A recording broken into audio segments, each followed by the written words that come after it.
Buenas tardes, chicos. Vamos a ver ahora un nuevo paradigma, que es el paradigma del lenguaje funcional. Este paradigma forma parte de un paradigma que hace muchos años comenzó a estudiarse y en estos momentos tiene mucha importancia para todo lo que es la parte de paralelismo, por lo cual es un lenguaje bastante interesante.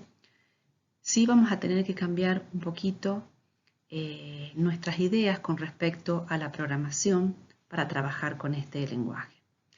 Vamos a hacer con este pequeño video una introducción al lenguaje. Yo les voy a dejar material dentro de la plataforma, una presentación con la primera parte de lo que vamos a estar viendo en la materia, una primera parte de un práctico para que resuelvan, que es lo primero que vamos a ver, y bueno, y después veremos cómo seguimos a lo largo de la cursada. Vamos a empezar entonces.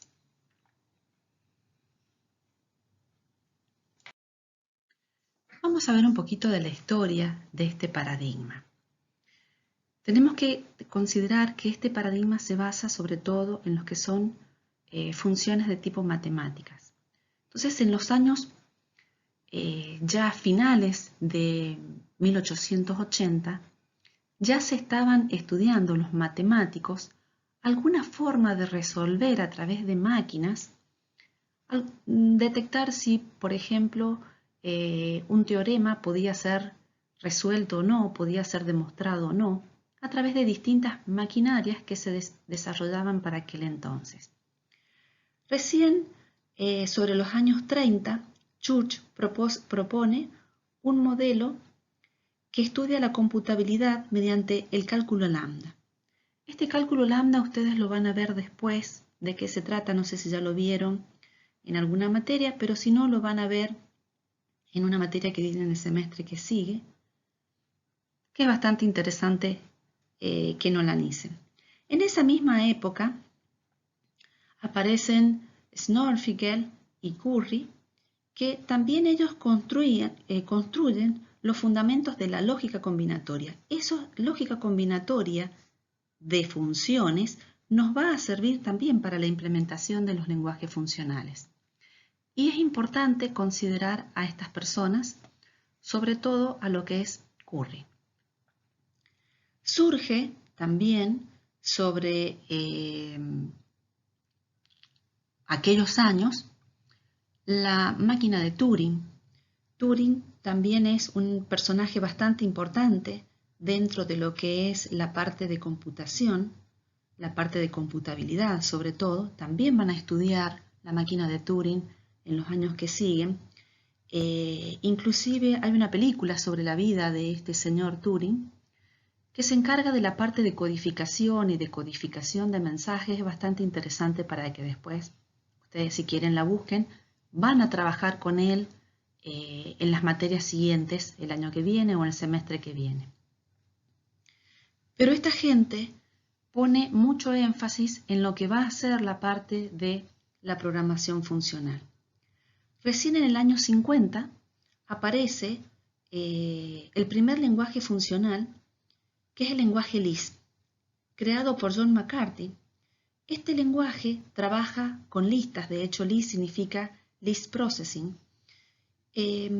donde el tipo básico para el manejo es la lista y funciones que trabajan con ello. Este lenguaje tenía también algunas funciones de orden superior y es el lenguaje con el que hemos estado trabajando hasta el año pasado.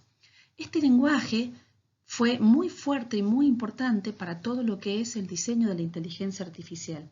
Así que ustedes el año que viene, cuando vean inteligencia artificial, van a ver algo de programación en Lisp que no dista de ser muy parecida a lo que vamos a ver este año en Haskell. En 1978 aparece un señor Backus. Este señor Backus es muy importante dentro de la computación y de la programación. Es el diseñador de Fortran y de Algol. Y es una persona que tiene mucho énfasis dentro de lo que es la parte de programación.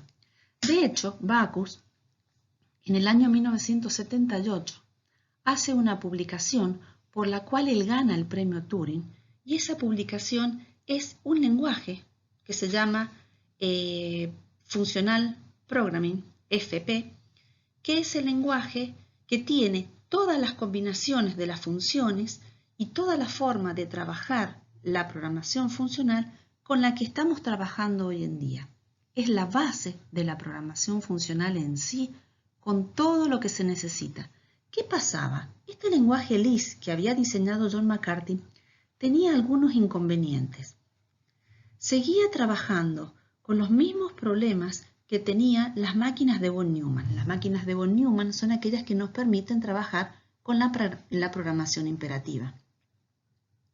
En la programación funcional no necesitamos trabajar con asignaciones y cosas de ese estilo, que esos son los que forman aquel famoso cuello de botella que por ahí sintieron nombrar que tienen las máquinas de von Neumann.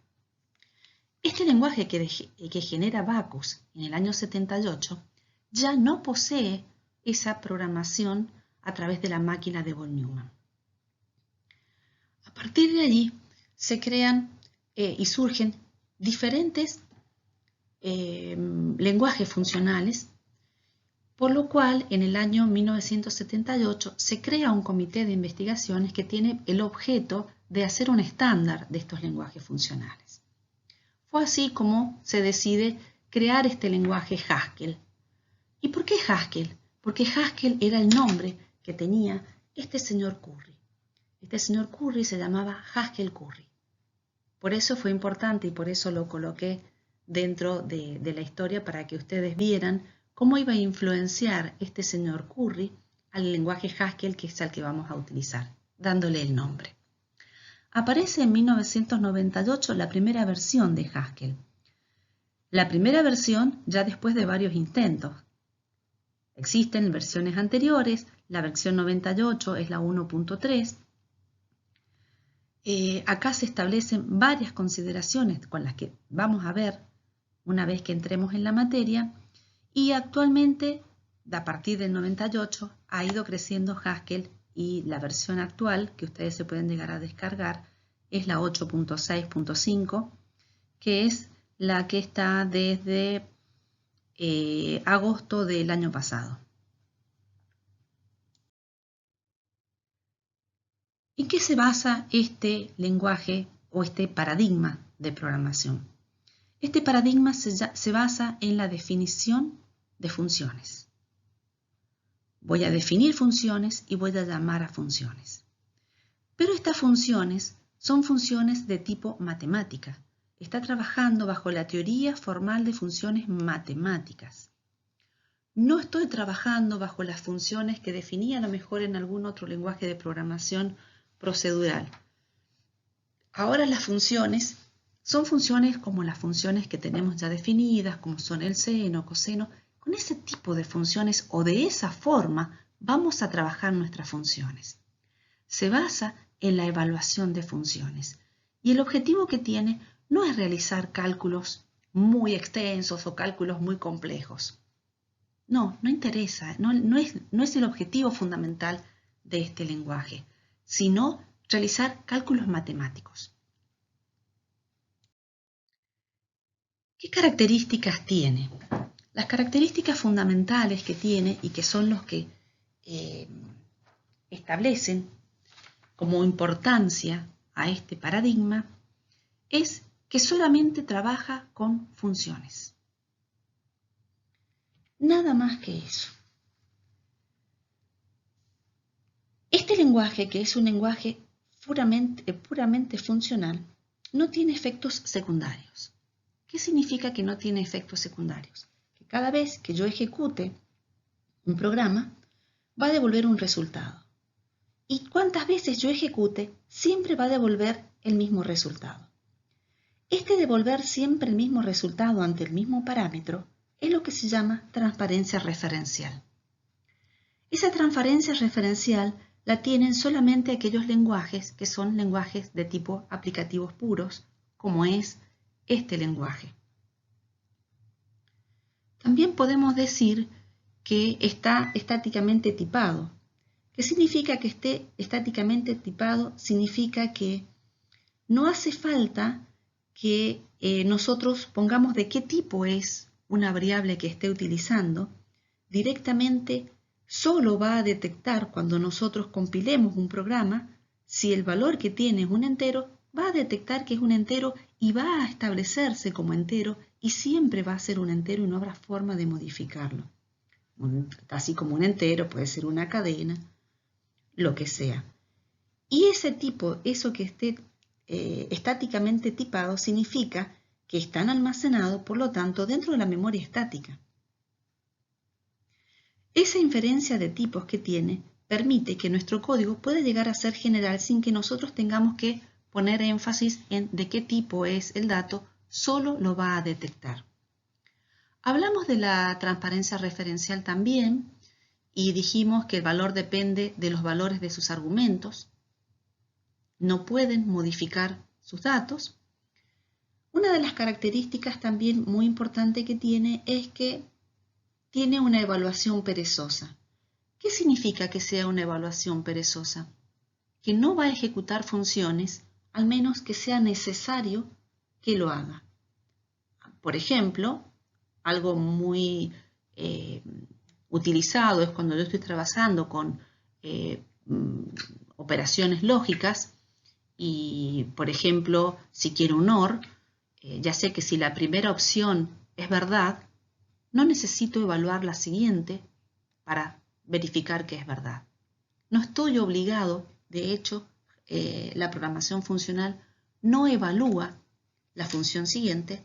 Haskell no hace la evaluación, al menos Haskell no hace la evaluación de la siguiente del siguiente predicado. Solamente se va a encargar de evaluar las funciones cuando sea necesario. Creo que nombramos ya todas las características que tenemos y vamos a ver cómo vamos a trabajar este paradigma funcional. Fíjense qué es lo que me está diciendo esta diapositiva. Necesito aprender a mirar las cosas de otra manera. Para poder programar en funcional, voy a necesitar, en cierto modo, limpiar un poco lo que tengo en mi forma de programar hasta ahora y pensar funcionalmente, basándome en que estoy trabajando con funciones como son las funciones matemáticas. Si bien los datos con los que voy a trabajar van a ser muy diferentes, y ya lo van a ver en la presentación que van a tener subida en la plataforma, tengo que cambiar mi manera de pensar.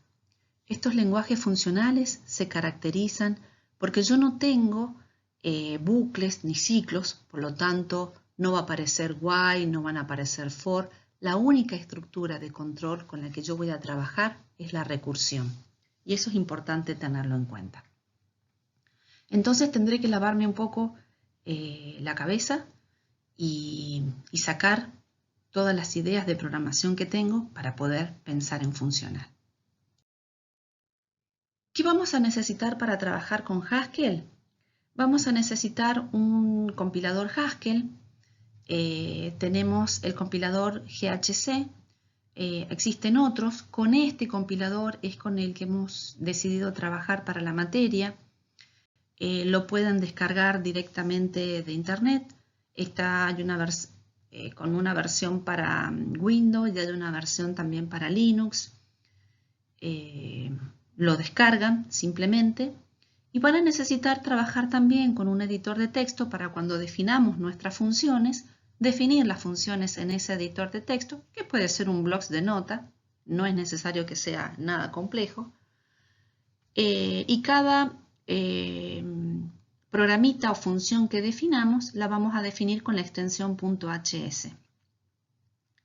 Deberán estar, si lo van a ver ustedes cuando descarguen el compilador, que van a tener que tener el editor, grabar las funciones que ustedes definan en el mismo lugar donde tienen definido o donde tienen almacenado el compilador para poder ejecutar las funciones.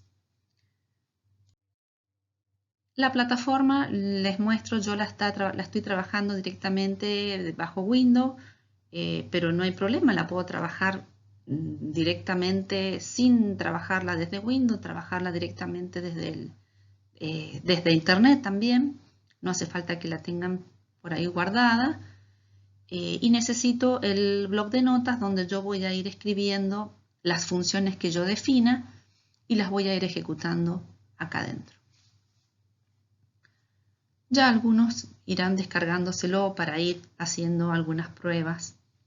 De hecho, tienen parte para organizarnos, como vamos a continuar. Yo les voy a subir a la plataforma esta presentación, les voy a subir también la primera parte de la clase y una primera parte del práctico para que vayan trabajando. Espero que les guste el lenguaje y nos seguiremos viendo en las próximas presentaciones.